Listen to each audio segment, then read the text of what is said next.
नमस्कार मित्रों।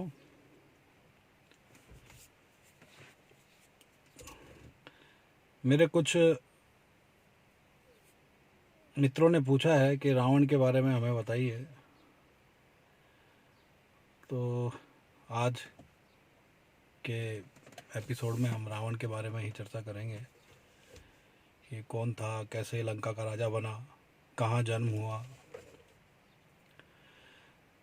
देखिए, आप सबने प्रहलाद का नाम तो सुना ही होगा। असुरों के राजा प्रहलाद थे और प्रहलाद ने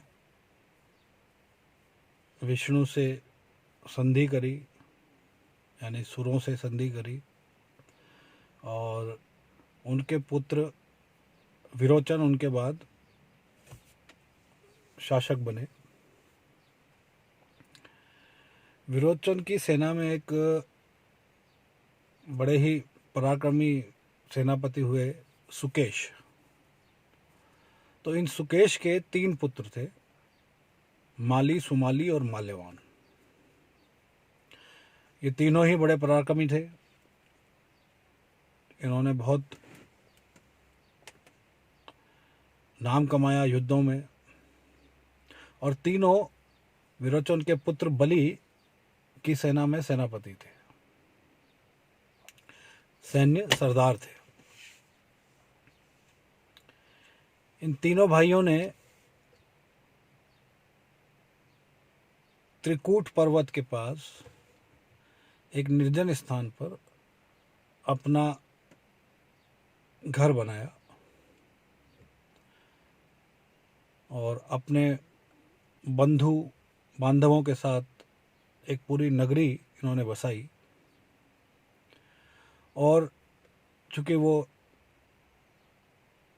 बड़े सैन्य सरदार थे, धन भी बहुत कमाया और हिरण्य नगरी का अतुल्य स्वर्ण ला करके इन्होंने अपनी नगरी को सजाया और धीरे धीरे विस्तार करके ये नगरी पूरी स्वर्णमयी हो गई। बहुत ही शानदार, बहुत ही सुंदर इन्होंने अपनी नगरी को बसाया और उसका नाम लंका था। तो लंका को स्वर्णमयी जो बनाया वो माली, सुमाली और माल्यवान ने बनाया, तीनों भाइयों ने। तृतीय देवासुर संग्राम जब हुआ, यानी कि बलि की कहानी आप सबने सुनी होगी कि विष्णु ने उनसे वामन अवतार के रूप में 3 पग धरती मांगी। बेसिकली उसी को तृतीय सुर संग्राम कहलाता है। वो वहाँ पर विष्णु ने छल से बलि की लगभग सारी भूमि मांग ली। फिर संग्राम हुआ।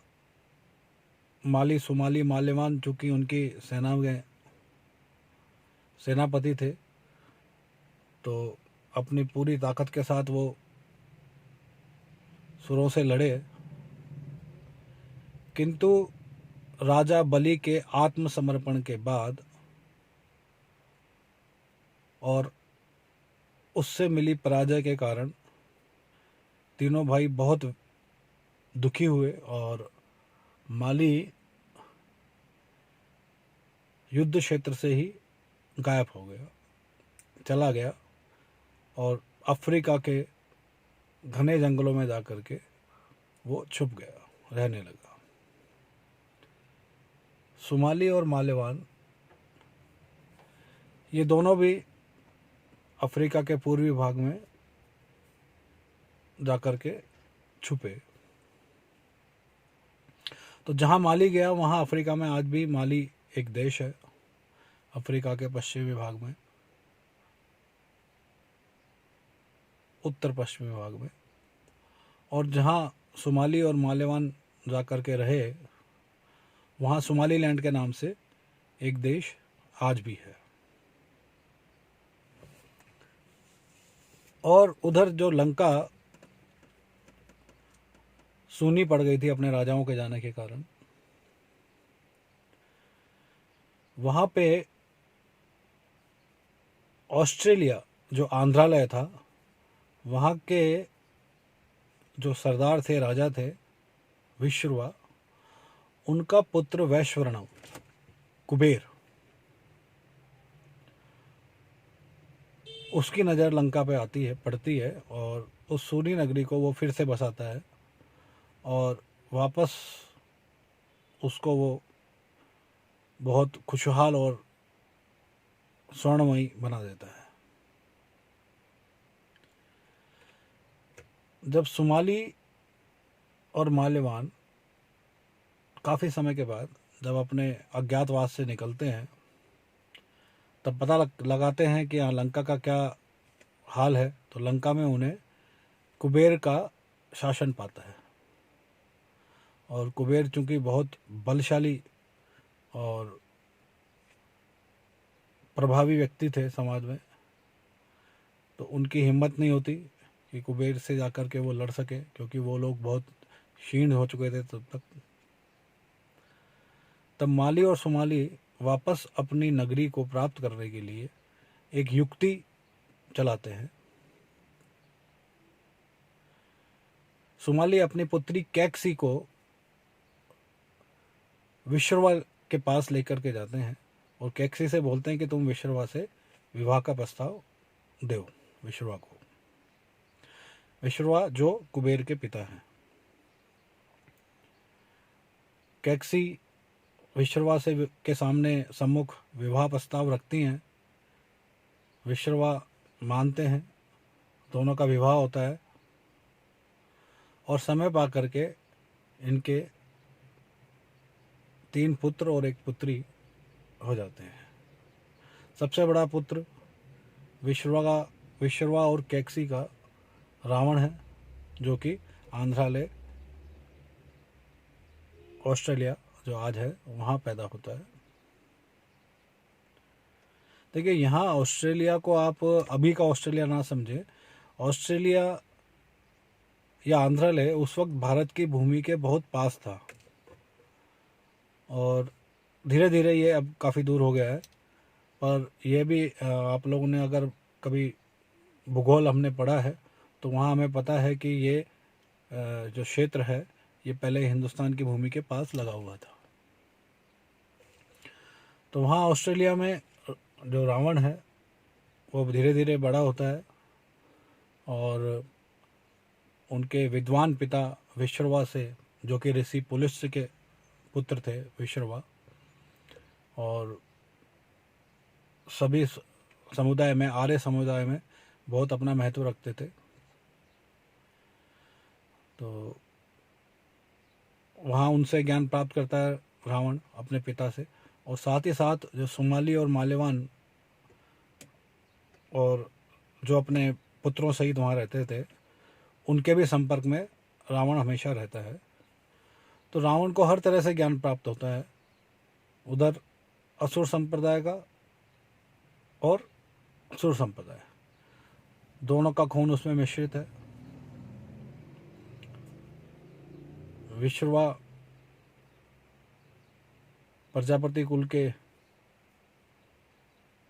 सम्माननीय पुरुष थे, पूजनीय ब्राह्मण थे।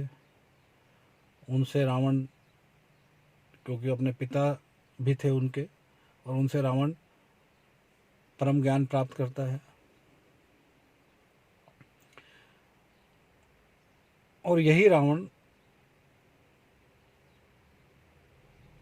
अरुण देव से अरुण संहिता प्राप्त करने के बाद विश्व विजय के अभियान पर निकलता है। तो इस प्रकार अरुण संहिता प्राप्त होने के बाद रावण पूरा ऑस्ट्रेलिया से लेकर के अपना विजय अभियान शुरू करता है। तो बाली, सुमाली, जो आसपास के जो जितने भी सुमात्रा, जितने भी जो द्वीप हैं, मेडागास्कर, ये सब रावण जीत लेता है। और फिर भारत के पूर्वी भाग से होता हुआ, हिमालय के साथ होता हुआ, और यूरोप और ईरान होता हुआ, अफ्रीका होता हुआ वापस वो अंत में लंका पहुंचता है।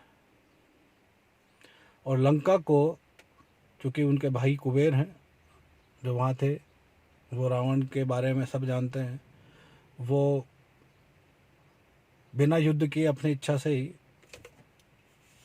रावण के लिए लंका खाली कर देते हैं, लंका दे देते हैं उनको, और इस तरह रावण का अपने नाना की नगरी पे पुनः साम्राज्य स्थापित होता है।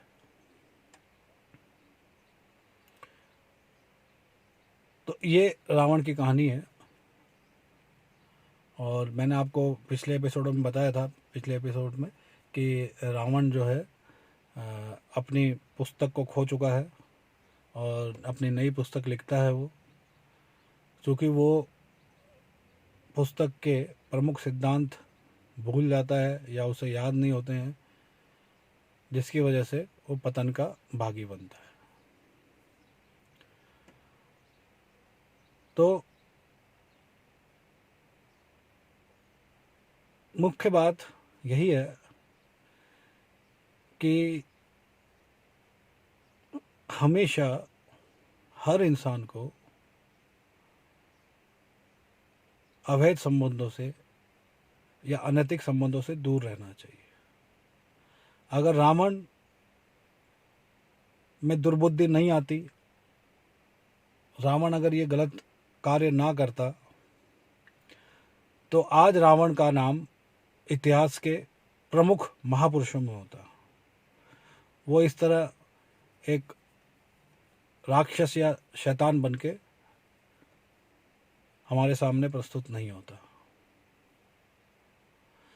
सिर्फ अपनी मात्र एक दुर्गुण के कारण, अपने सिर्फ एक दुर्गुण के कारण रावण ब्राह्मण से राक्षस की श्रेणी में सम्मिलित कर दिया गया इस समाज द्वारा। तो ये थी रावण की कहानी। अगले एपिसोड में किन्हीं और कहानी और धर्म अधर्म के बारे में जानकारी के साथ हम मिलते हैं। जय भारत।